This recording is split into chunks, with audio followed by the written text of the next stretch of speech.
నిన్న big boss episode elimination అయితే అస్సలు అన్ఎక్స్పెక్టెడ్ అనమాట. లాస్ట్‌కి అందరూ వన్ బై వన్ సేవ్ అవుతూ వచ్చారు. లాస్ట్‌కి ముగ్గురు మిగిలారు.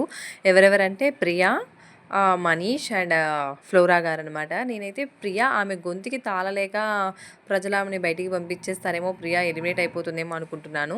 ఆమెదంతా బాగానే ఉంది కానీ ఆమె గొంతు అయితే అస్సలు భరించలేమనమాట. ఎపిసోడ్ ఆన్ చేయాలంటేనే భయమేస్తుంది. ఆమెకి శ్రీజ గొంతుకి అయితే భయపడిపోతున్నారనమాట జనాలు. ఫస్ట్ వచ్చేసి ఆ శ్రీజ అండ్ ప్రియా వాళ్ళు మెంటల్‌గా ఫిక్స్ అయిపోయారు. ఏంటి అంటే బిగ్ బాస్ హౌస్ అంటే ఊరికే ఆర్గ్యుమెంట్స్ పెట్టాలి. ఊరికే ఆర్గ్యూ చేస్తూ ఉండాలి. అన్నిటికి వాయిస్ రైజ్ చేస్తూ ఉండాలి. అలాగైతేనే మనం ఎక్కువ రోజులు లీడ్ అవ్వగలము. అలాగైతేనే మనం హౌస్‌లో కొన్ని రోజులు సాగించగలము అని వాళ్ళు మెంటల్‌గా ఫిక్స్ అయ్యి వచ్చారేమో అని నాకు అనిపిస్తుంది. వారు బిగ్ బాస్ ఎపిసోడ్స్ అన్నీ చూసేసి మెంటల్‌గా వారి బ్రెయిన్‌ని అలా ట్రైన్ చేసి పెట్టుకున్నారు. ప్రతిదానికి ఆర్గ్యూ చేయాలి. ప్రతిదానికి వాయిస్ రైజ్ చేయాలి. అలాగైతేనే మనం ఎక్కువ రోజులు ఉంటాము. అలాగైతేనే ఫుటేజ్ వస్తుంది. అలాగైతేనే మన కెమెరాస్ మనల్ని ఫోకస్ చేస్తాయని వాళ్ళు అలాగే ఫిక్స్ అయ్యి వచ్చారేమో అని నాకు అనిపిస్తుంది. మరి ప్రియా అయితే నిన్నటి నుంచి కొంచెం డల్ అయింది. నాకు సార్ ఇచ్చిన కౌంటర్స్‌కి వాటికి కొంచెం అర్థమైనట్లుంది ఆమెకి. ఈ శ్రీజ అయితే ఇంకా అవ్వలేదండి బాబు. ఆ ప్రోమోస్‌లో చూసాను ఇంకా ఆ గొంతు అలాగే సాగదీస్తూనే ఉంది. నేనైతే గొంతు వల్లే ప్రియా ఏమైనా లేదా ప్రియా ఆర్ శ్రీజ వీళ్ళిద్దరిలో ఎవరైనా ఎలిమినేట్ అవుతారేమో అనుకున్నాను.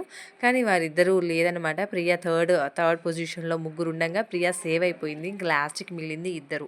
ఎవరెవరంటే ఫ్లోరా అండ్ మనీష్ గారు. నేనేమనుకున్నానంటే మనీష్ గారు ఇంతకుముందు 'మీలో ఎవరు కోటీశ్వరులో' సేమ్ మా టీవీలోనే ఇలాగే స్టేజ్ షేర్ చేసుకున్నారనిపించింది నాకు. కాబట్టి అదే పర్సన్ మళ్ళీ బిగ్ బాస్‌లో కామనర్స్‌గా ఎంట్రీ ఇవ్వడం అంటే ఏదైనా బ్యాక్ ఎండ్ సపోర్ట్ ఏమైనా ఉందేమో అనుకున్నాను. అందువల్ల మనీష్ ఇంకొన్ని వీక్స్ కంటిన్యూ అవుతారేమో అని నాకు అనిపించింది.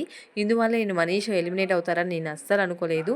అదేవిధంగా ఈ ఫ్లోరా ఎలిమినేట్ అయ్యిద్ది అని నాకు అనిపించింది. ఎందుకంటే ఫ్లోరా హౌస్‌లో ఇన్వాల్వ్‌మెంట్ తక్కువ ఉంటుందన్నమాట. ఆమె పాటికి ఆమె ఉంటుంది. ఎటువంటి ఆర్గ్యుమెంట్స్‌లో లేదా ఎటువంటి డ్రామాస్‌లో ఎక్కువ ఇన్వాల్వ్ అవ్వకుండా ఆమె పని ఆమెకిచ్చినయి ఆమెకి అలౌ చేసిన ఏదైతే పని ఉందో ఆ పని చేసేసుకొని పక్కకెళ్ళిపోతుంది. ఇంకా ఎక్కువ ఇన్వాల్వ్ అవ్వట్లేదనమాట హౌస్‌లో. హౌస్ మేట్స్ కూడా కాంట్రాక్షన్స్ కొంచెం తక్కువే ఉన్నాయి.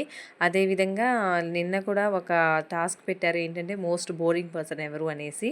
అందులో కూడా most of the house mates ఆమెనే బోరింగ్ పర్సన్‌గా నిల్చోబెడతారని నేను అనుకున్నాను. మోస్ట్‌లీ 4, 5 మెంబర్స్ పెట్టారు కూడా. బోరింగ్ పర్సన్ ఈమెకి తెలుగు రాదు. అదేవిధంగా ఎక్కువ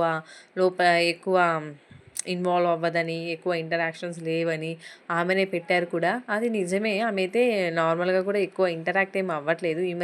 ఈ వీక్ కొంచెం సంజనా గారితోటి కొంచెం ఫ్రెండ్లీగా అదేవిధంగా కొంచెం నిల్చుంది అనిపిస్తుంది. కొంచెం సంజనా గారితోటి ఉంటుంది అనిపిస్తుంది కానీ అంతకుముందైతే ఎవరితోటి ఆమెకి బాండింగ్ లేదనిపిస్తుంది.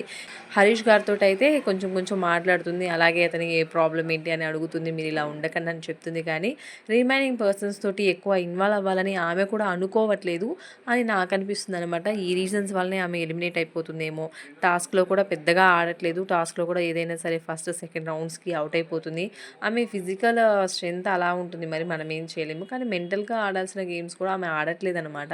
అంటే ఆమె కెపాసిటీ అదే ఏమో మనకి తెలియదు కానీ ఆమె ఆడలేకపోతుందేమో, ఆమె ఉండలేకపోతుందేమో, ఏదో కొత్తగా జాయిన్ అయిన కాలేజ్ అమ్మాయి హాస్టల్‌లో చేరితే ఎలా ఉంటుంది, అలాగా ప్రవర్తిస్తుందనమాట. నాకెందుకులే, నాకింకా అలవాటు అవ్వలేదు, ఈ సరౌండింగ్స్ నాకింకా అలవాటు అవ్వలేదు అన్నట్లు పక్కకు ఉంటుందేమో అని నాకు అనిపిస్తుంది. అందుకని ఆమె ఎలిమినేట్ అయిపోతుందేమో అని నేను ఫుల్లీ కాన్ఫిడెంట్ అనమాట. ఆల్రెడీ వీడియో పెట్టేద్దాము, ఫ్లోరా గారు ఎలిమినేటెడ్ అని వీడియో పెట్టేద్దామని వాయిస్ రికార్డ్ కూడా చేశాను. ఫ్లోరా గారు ఎలిమినేట్ అవుతారు అనని. కానీ లాస్ట్‌కి ట్విస్ట్ అదిరిందనమాట. ఫ్లోరా గారిని సేవ్ చేసేసి మనీష్‌ని ఎలిమినేట్ చేసేసారు. మనీష్‌ని ఎలిమినేట్ ఎందుకు చేశారో నాకైతే అర్థం కావట్లేదు.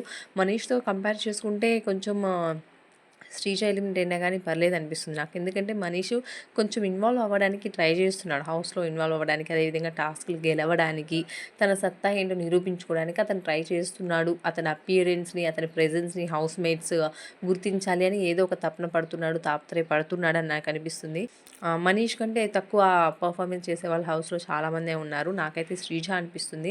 ఆమె టాస్క్‌లో ఇన్వాల్వ్ అవ్వకపోగా ఆ గొంతేసుకొని పడిపోతుంది అందరి మీద. ఆమె నాకు వాయిస్ ఉంటే చాలు, వాయిస్ తోటి బిగ్ బాస్ సీజన్ మొత్తం నడిపించేయొచ్చు అనే ఒపీనియన్‌లో ఆమె ఉంది ఏమో అని నాకు అనిపిస్తుంది. ఎందుకంటే ఆమె టాస్క్ సరిగ్గా పర్ఫార్మ్ చేయలేదు. ఇప్పటిదాకా ఆమె పర్ఫెక్ట్‌గా పర్ఫార్మ్ చేసిన టాస్క్ ఏది నాకు అనిపించలేదు. కానీ వాయిస్ మాత్రం రైజ్ చేస్తుంది అన్నిటికి. వాయిస్ తోటే ఆమె నెట్టుకొస్తుంది.